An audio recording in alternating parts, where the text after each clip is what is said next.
Hello guys, welcome to my channel. ഒത്തിരി നാളായി കർണാടകത്തിൽ പോകണമെന്ന് വിചാരിക്കുന്നു. ഓരോരോ തിരക്ക് കാരണം പോകാൻ പറ്റിയിട്ടുണ്ടായിരുന്നില്ല. അപ്പോൾ കറക്റ്റ് ഒരു ദിവസം കിട്ടി. ഇന്ന് നമ്മൾ ഫാമിലിയായിട്ട് കർണാടകത്തിലേക്ക് പോവുകയാണ് കേട്ടോ. ഭയങ്കര ഭംഗിയാണ് ഇതിലൂടെയുള്ള യാത്ര.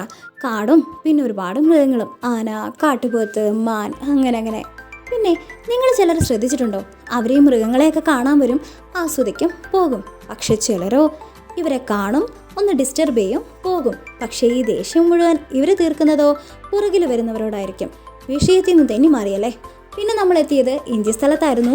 അവിടെയൊക്കെ ഒന്ന് ചുറ്റിക്കണ്ടു. പിന്നെ ഞാൻ ചെറുതായിട്ടൊരു റീൽ ചെയ്തിട്ടുണ്ട്. നമുക്കും വേണ്ടേ സന്തോഷമൊക്കെ.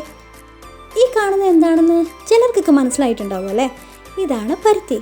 നമ്മുടെ കോട്ടൺ ഉണ്ടാക്കുന്നില്ലേ, അത് തന്നെ. ദൂരെ വെച്ച് മാത്രമേ ഞാൻ പരുത്തിയൊക്കെ കണ്ടിട്ടുള്ളൂ. ഇത്ര അടുത്തുനിന്ന് ആദ്യമായിട്ടാണ് കേട്ടോ ഞാൻ പരുത്തി കാണുന്നത്. പിന്നെ നമുക്ക് നല്ല വിശപ്പുണ്ടായിരുന്നു.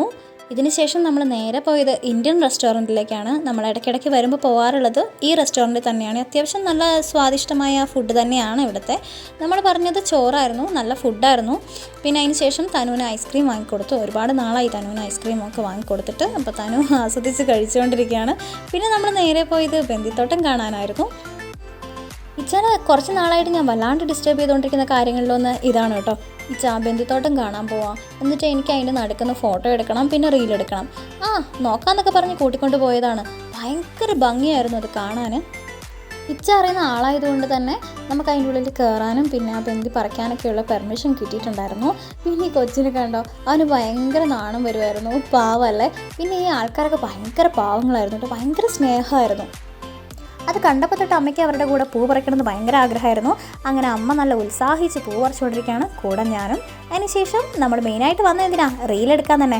അത് തന്നെ, നമ്മൾ റീലൊക്കെ എടുത്തു, കാളവണ്ടിയിലൊക്കെ കയറി. ഇനി നമ്മൾ തിരിച്ചു പോവുകയാണ് കേട്ടോ. ബീച്ചനഹള്ളി ഡാം വഴിയാണ് ഇപ്രാവശ്യം നമ്മൾ തിരിച്ചു പോകുന്നത്. പോകാൻ ഒട്ടും ആഗ്രഹം ഉണ്ടായിട്ടല്ല, പക്ഷേ പോയല്ലേ പറ്റൂ. ഡാമിൻ്റെ ഉള്ളിലൊന്നും കയറാൻ നമുക്ക് സമയം ഉണ്ടായിരുന്നില്ല. അപ്പോൾ അത്രയേ ഉള്ളൂ. Thanks for watching. ടാറ്റാ.